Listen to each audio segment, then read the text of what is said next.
Guys, welcome to Serial at Midnight. My name is Heath, and in this video I want to talk to you about a movie that has a lot of flaws and problems, but that I still love nonetheless. I'm talking about the would-be blockbuster from 2015, Tomorrowland. Had George Clooney, Britt Robertson, Hugh Laurie from House and Fry and Laurie, and I don't think ultimately that this movie lived up to anyone's expectations. I don't think it lived up to the writers' expectations, the directors, certainly not the studio, and even the audience. I'm a massive Disney fan, and there's a lot to love about this movie. There's a lot of things that I tap into, and then there's a lot of stuff around it that it doesn't really work, and it kind of makes it a flawed treasure. You know, there's good stuff in there, but you got to dig. This was the first movie that I think, maybe still to this point, that Disney has made based on a land. You know, they did all these theme park movies based, you know, for every Pirates of the Caribbean, right? There's a Country Bears or a Haunted Mansion. Some of the aspects of those movies work too. Not enough to make them really recommended, but that's kind of the track record outside of even with Pirates of the Caribbean. There's good stuff in there. There's a lot of bloat in a lot of those movies. What do we have, 5 of them now? So this is no different, but I think that this was an experiment to see if they could really get one of the lands to take off. And I don't think it really worked. I think that it left a lot of people wanting more. I think that it kind of rubbed people the wrong way. I think it was advertised incorrectly. They kind of marketed this movie as something that it wasn't. You know, the marketing was obviously this girl finds this pin, and she touches the pin, and she's transferred to a different world, basically a world of the future. And the movie does have those aspects in it, but it's also some people call it preachy. I didn't find it preachy, but I certainly understand where those criticisms are coming from. But you know, we can get into all of that. Basically, one of the things that I love about this movie as a Disney fan is the retro future aesthetic. I believe when Walt designed Tomorrowland for his park, for Disneyland, there was a real possibility that that's what the future was going to look like. But here we are in Walt's future, and that's not how things look. So that will forever be the future that never was. That's what they call that. That's a retro future aesthetic. It's what people thought it was going to look like, and it doesn't. And you know, I think Tomorrowland is probably, based on the rumors that I've heard, Tomorrowland is probably due for a massive overhaul. It probably won't look like it looks for very long, or for very much longer. But I love that look about the movie, and it reminds me spiritually. It reminds me of another movie that I love, which is Flight of the Navigator. Again, with the future aesthetic, the retro future aesthetic to a certain extent. But there's a lot of things as far as the visual appeal. It was a lot of kind of a love letter to that atomic age view of what things are going to look like. So that I tap into that. I really relate to that. But I also really relate to the themes. And I don't think this is really spoiling anything. It might be. If you haven't seen Tomorrowland, you don't want to know anything about it, you know, you might want to skip ahead. But the theme of Tomorrowland is really that we could have a better world, but if you want a better world, we have to make it one. It is up to us. It doesn't just happen. If we want to live in a better world, it's up to us to make the world better. And I don't think that that's what a lot of people really wanted to see when they went to the movies. I think that it's kind of challenging. Hey, it wasn't what I was expecting either. I was expecting, you know, hey, this thing happens for us. That's one of the things. Disney movies always make you feel really good. And this movie makes me feel really good too, but it also is like, oh, but it's kind of on you. It puts something back on you, and that's gutsy, and I actually really admire that about the movie. But it has a lot of shortcomings, right? It's a mess of a movie. There's a lot of stuff that just doesn't work. I have a friend, Patrick Bromley, fthismovie.net, says that he has a thing where he says you can see the different colors on the script, where the different drafts, you know, this is from this draft, this is from this draft. I absolutely feel like that's true with Tomorrowland. You can see these different creative directions. I think that the project was in development for years. Damon Lindelof co-wrote the movie with Brad Bird.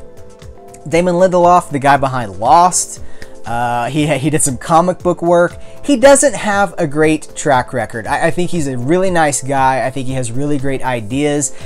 execution sometimes can be a little bit messy, which is what we're dealing with here. Brad Bird, the director of The Incredibles, also, I think that this was kind of too big for him too. I think the movie changed over time. It was this thing, and then it became this thing, and that's big budget studio movies. And I have to say, you know, a lot of big budget studio movies. This might be controversial for you guys, but I think a lot of big budget movies are messy. I think if, you know, you go to the movies in the summer or at the holiday season or whatever, most of those movies, they make a ton of money. They're a little bit messy. They don't always tell a great through line. And in fact, most of the time, I think that's the case. And Tomorrowland is that. There's a thing about movies where you kind of, if you agree with the kernel idea of the movie, or if you have a good enough time that you can overlook the stuff that doesn't really work, you can have a really good time and you can end up really connecting with the movie. And I think that that is the case for me with Tomorrowland, because I realize that it is a mess of a movie. I see the problems. They're right there.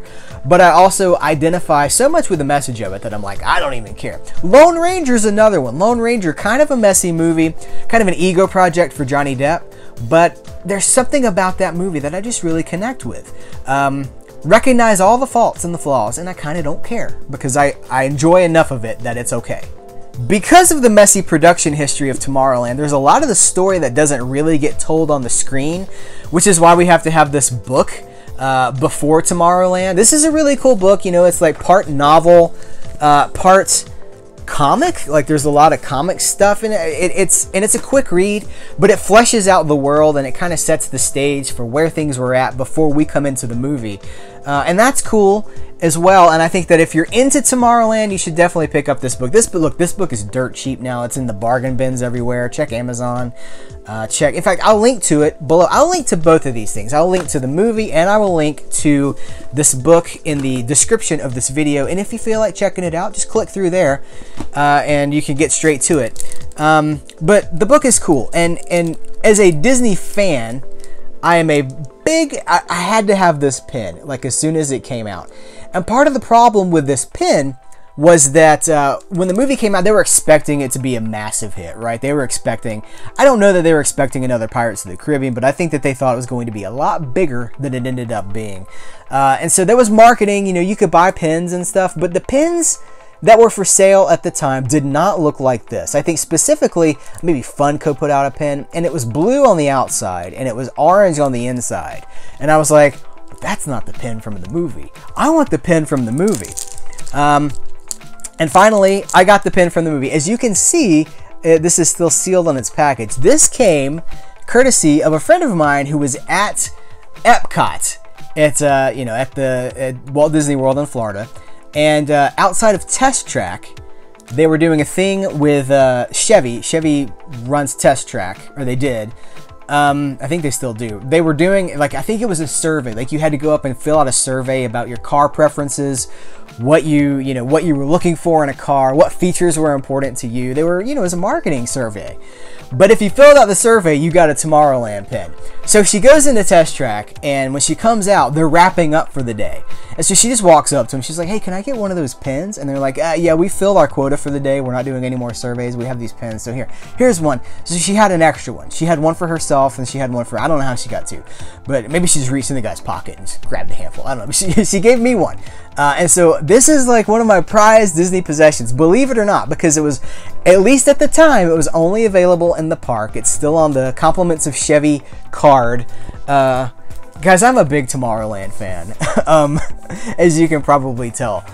So really, that's really what I have, is that this is a movie that it's messy, it's flawed, but the idea behind it I really relate to. You know, there's a scene in the movie where this girl, the main character, is looking up at the stars. She's a little girl at the point of that movie, or at that point in the movie, she's looking up at the stars, and she says, somebody says, like, what if there's nothing out there?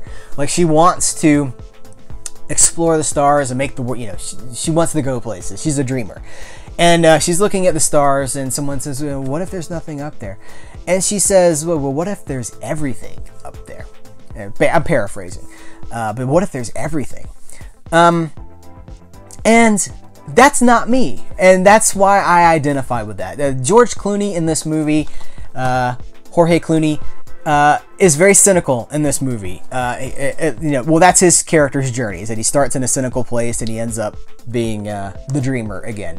Spoilers, but I am George Clooney, honestly. But I'm at war with myself every day to be the little girl who wants to see everything. Maybe there's nothing out there, but maybe there's everything. And that's inspiring to me, and it reminds me. That's the thing that I really get from Disney, is that, that's what Disney does for me, is it reminds me that change is up to me.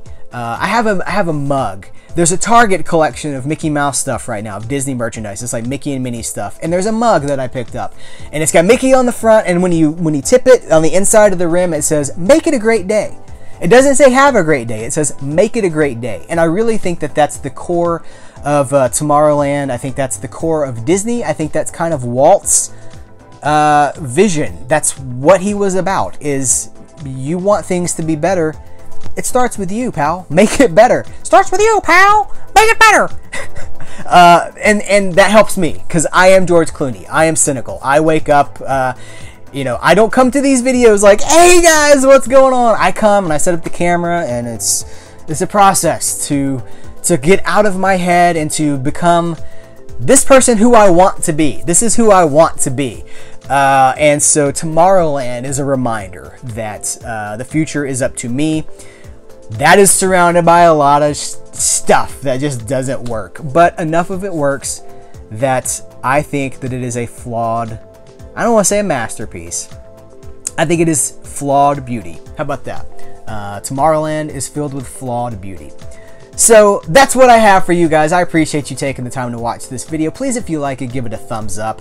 Continue the conversation in the comments below. That is so important to me. Community is what this channel is all about. You comment below, I will interact with you. Chances are other people will interact with you too. We are trying to be one of the few positive places on YouTube. There's a lot of negativity on YouTube. Not here. So keep the conversation going in the comments below, and head over to cereal@midnight.com. There's so much cool stuff over there. Head over there and check it out. And really, thanks for taking the time. I appreciate that. I appreciate you, and I will catch you later.